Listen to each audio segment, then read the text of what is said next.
जानती, मैं जा रही हूँ घर। अरे लेकिन सुनो तो, क्या हुआ? अरे तुम पूरी बात तो बता के जाओ।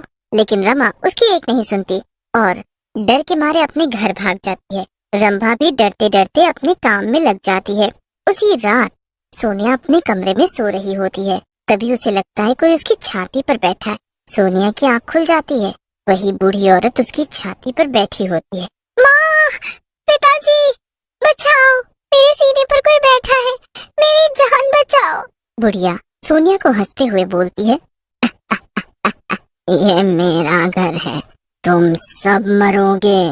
इस घर में मेरे सिवाय कोई नहीं रह सकता, भाग जाओ यहाँ से। सोनिया बुढ़िया को जोर से धक्का देती है और कमरे से भाग जाती है और गोपाल के कमरे में चली जाती है।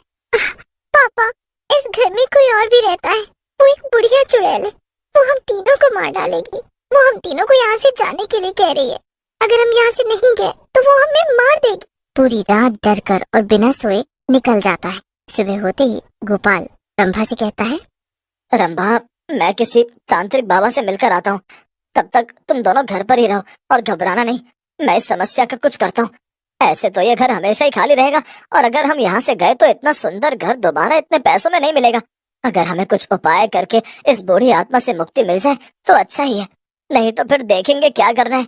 गोपाल के जाने के बाद रंभा और सोनिया घर के बाहर ही बैठ जाते हैं। तभी वहाँ पर उन्हें रमा दिखती है। दोनों रमा के पास जाती हैं और रंभा रमा से बोलती है, बहन रमा, मुझे इस घर के बारे में सब कुछ बताओ, हमारी जान खतरे में है।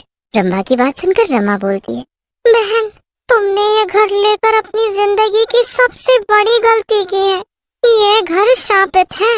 इस घर में एक बूढ़ी औरत की हत्या हुई है। उसके बेटों ने गला दबाकर उसे मार डाला था और ये घर बेचकर चले गए थे।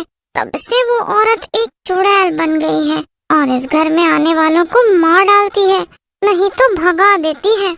रमा की बात सुनकर रंभा बोलती है, इसका मतलब वो चुड़ैल कोई और नहीं, इस घर की मालकिन है। उस औरत के साथ तो सचमुच बहुत बुरा हुआ है, हमें उसकी मदद करनी चाहिए। तब तक गोपाल भी एक बाबा के साथ वहाँ पर आ जाता है। रंभा बाबा और गोपाल को उस चुड़ैल के बारे में बताती है, जिसे सुनकर बाबा बोलते हैं, हमें ये सब बातें पता है, हम अभी उस चुड़ैल को यहाँ बुलाते हैं। ऐसा कहकर बाबा मंत्र पढ़ने लगते हैं। जैसे ही बाबा मंत्र पढ़ना बंद करते हैं, चुड़ैल उनके सामने आकर खड़ी हो जाती है और बोलती है, तांत्रिक, ये घर मेरा है, यहाँ कोई नहीं रह सकता।